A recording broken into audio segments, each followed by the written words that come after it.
Mabuhay mga katropa, ako si #WalkWithLan, ang inyong gabay sa paghuhukay ng katotohanan sa gitna ng mainit na usapin sa politika. Ngayon, pag-usapan natin ang pinakabagong kabanata sa ating political teleserye, ang impeachment ni Vice President Sara Duterte na nakatakdang simulan sa Senado sa July 30, 2025. Sa gitna nito, si Senator-elect Rodante Marcoleta, tapat na kaalyado ni VP Sara, at si Romena Gonzon, dating COMELEC commissioner na ngayon magiging sinasabi nila pwedeng maging spokesperson ni OVP. Ano ang papel nila sa labanang ito? May tensyon ba sa pagitan nila o ito'y usap-usapan lang? Kung gusto niyo malaman ang buong detalye mula sa mga dokumento hanggang sa mga talumpati, manatili kayo dyan. Huwag kalimutang mag-subscribe, i-like at mag-comment sa baba. At para suportahan ang aming walang sawang pagbabalita, magpadala ng super thanks. Ang bawat piso ay malaking tulong para ipagpatuloy natin ang paghahatid ng katotohanan. Mga katropahan, noong February 5, 2025, naging kasaysayan si Vice President Sara Duterte bilang unang pangalawang Pangulo ng Pilipinas na na-impeach ng House of Representatives. Ayon sa ulat, 215 sa 306 na kongresista ang pumirma sa ika-4 na impeachment complaint laban kay Sara sa nalampas na kinakailangang 1/4 ng boto para i-transit ito sa Senado. Kasama sa mga akusasyon, korupsyon, pagbabanta sa buhay ni Pangulong Bongbong Marcos, pagkakasangkot sa extrajudicial killings at incitement to insurrection. Pero teka mga katropa, hindi ito simpleng usapin.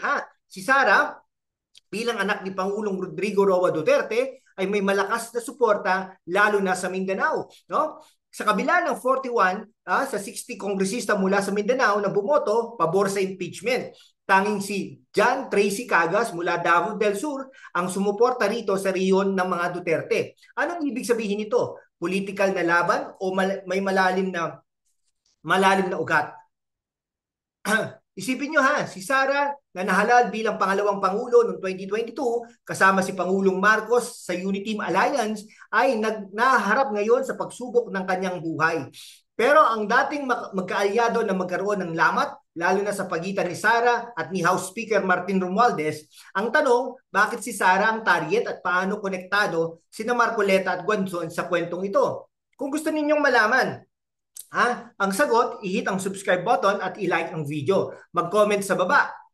Panig ka ba kay Sara? At huwag kalimutang mag-super thanks para suportahan ang ating show. Mga katropa pag-usapan natin si Senator-elect Rodante Marcoleta, ang abogado at dating sagip party list representative na ngayon isa sa 12 nanalo senador sa election 2025.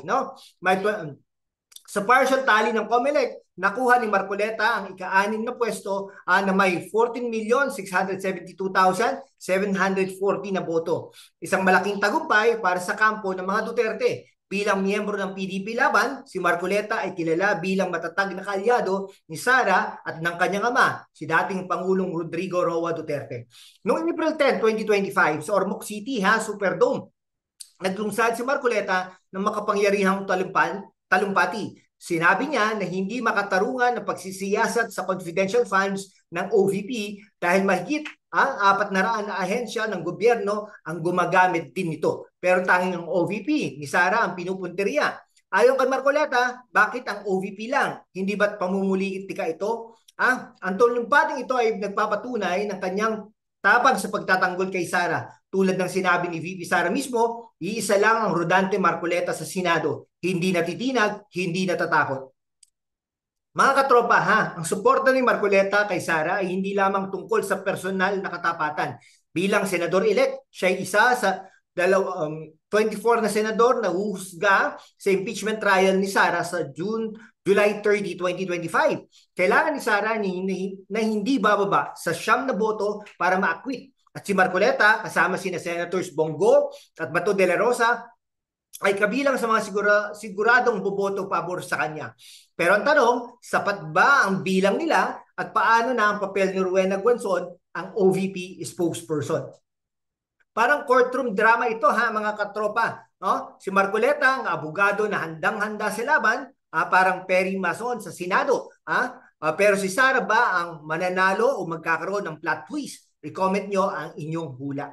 Kung natutuwa kayo sa mga ganitong klaseng talakayan, i-subscribe na ha ang channel natin, i-like ang video at magpadala ng super thanks para tuloy-tuloy ang ating pagbabalita. Ngayon mga katropa ha, pagtuunan natin ng pansin si Rowena Guanzon, ang dating COMELEC Commissioner na ngayon OVP spokesperson. Si Guanzon ay kilala sa kanyang matapang na paninindigan noong siya'y nasa COMELEC, lalo na sa mga usapin ng transparency sa eleksyon. Pero bakit siya ang napili bilang OVP spokesperson? At ano ang kanyang papel sa impeachment saga ni Sara? Noong 2022, si Guanzon at Marcoleta ay nagkaroon na ng tensyon. Si Marcoleta noon ay Deputy Speaker, ay binatiko si Guanzon dahil sa kanyang mga pahayag tungkol sa disqualification case ni Ferdinand Marcos Jr. Sinabi ni Marcoleta na ang mga aksyon ni Guanzon ay nothing short of bullying at labag sa etika ng isang COMELEC commissioner. Ngayon, may mga nagsasuggest na pwedeng maging OVP spokesperson si Guanzon. Talagang kung ganon, inaasahan siya ay magiging boses ni Sara sa gitna ng impeachment. Pero may mga ulat sa X na nagpapakita ng suporta sa kanya bilang spokesperson. No? Tulad ng isang post noong May 28, 2025 na nagsabing, "A clamor for Rowena Guanzon as spokes of VP Sara is a big yes." So mga katropa ang papel ni Guanzon ay mahalaga pero komplikado. Bilang OVP spokesperson, tungkulin niyang ipagtanggol si Sara laban sa mga akusasyon ng korupsyon at iba pang aligasyon. Pero ang kanyang kasaysayan ng tensyon kay Marcoleta ay nagdudulot ng katanungan. May koordinasyon ba sa pagitan nila o may sariling diskarte si Guanzon? Wala pang konkretong ebidensya ng direktang sigalot sa pagitan nila kaugnay ng impeachment. Pero ang kanilang magkaibang estilo, si Marcoleta na agresibo sa depensa at si Guanzon na matapang pero maingat na maaaring magdulot ng intriga sa publiko. Parang teleserye ito mga katropa. Si Guanzon ang karakter na hindi mo alam kung hero o anti-hero. Si Marcoleta naman parang direct na gustong-gusto ng aksyon action scenes. Sino ang panig ninyo? I-comment yan sa baba. Kung gusto ninyong malaman ang susunod na mangyayari, i-subscribe ang channel, i-like ang video at magpadala ng super. Thanks para suportahan ang ating paghuhukay ng katotohanan. Mga katropa, ang impeachment trial ni Sara Duterte sa July 30, 2025 ay magiging isang makasaysayang labanan sa Senado. Si Marcoleta bilang senador-elect ay kabilang sa mga huhusga at malinaw ang kanyang paninindigan.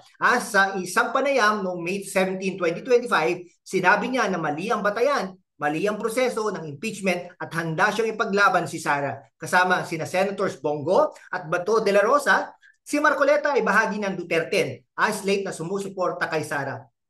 Noong January 13, 2025, si Marcoleta ay dumalo sa National Rally for Peace ng Iglesia ni Cristo sa Quirino Grandstand kasama ang 1.5 milyong miyembro. Doon ipinahayag niya ang impeachment ay magdudulot ng hidwaan sa mga leader at mamamayan. At ipinagtanggol niya si Sara laban sa mga akusasyon. Pero sinabi rin niya ng INC ay hindi pumapanig sa sinuman, kundi nagnanais ng kapayapaan at pagkakaisa. Mga katropa, ang impeachment ay hindi lamang tungkol sa mga akusasyon. Ito ay isang proxy war sa pagitan ng mga Marcos at Duterte. Ang pagkakasangkot ng INC kung saan miyembro si Marcoleta ay nagdudulot ng mas malaking impluensya dahil ang kanilang 3 milyong miyembro ay tinuturing na solid voting bloc. Pero ang papel ni Guanzon ay nananatiling palaisipan bilang hindi umano baka maging spokesperson ni OVP, kailangan niya ipaliwanag ang posisyon ni Sara pero wala pang malinaw na pahayag mula sa kanya tungkol sa impeachment trial mismo. Posible bang siya'y maingat para mapanatili ang kanyang kredibilidad? Parang chess game ito mga katropa Si Marcoleta ang knight, handang maksakripisyo para kay Sara. Si Guanzon naman parang bishop, tahimik pero may malalim na galaw. Ano ang inyong hula sa susunod na mangyayari? I-comment yan sa baba. Kung gusto ninyong malaman ang susunod na kabanata, i-subscribe ang channel, i-like ang video at magpadala ng super thanks para tuloy-tuloy ang ating pagbabalita. Mga katropa, ang impeachment trial ni Sara Duterte ay isang pagsubok hindi lamang para sa kanya, kundi para sa buong sistemang politikal ng Pilipinas. Si Rodante Marcoleta bilang senador-elect, Senator-elect, ay handang-handa na ipagtanggol si Sara habang si Rowena Guanzon bilang OVP spokesperson ay may mahalagang papel sa pagpapaliwanag ng depensa ni Sara. Pero tunay na tanong, ito ang katotohanan sa likod ng mga akusasyon at sino ang mananalo sa labanang ito. Ito ang hamon natin mga katropa. alamin ang katotohanan. Sino ang panig ninyo? Si Sara at Marcoleta? O may iba pa kayong opinyon? I-comment sa baba, i-like ang video at i-subscribe ang channel para sa mas maraming ganitong kwento. At kung gusto nyong suportahan ang ating misyon, magpadala ng super thanks. Ang bawat piso ay may malaking tulong. Hanggang sa susunod mga katropa ha. Ito si #WalkWithLan, no? Nagsasabi ang katotohanan ang ating sandata. Mabuhay.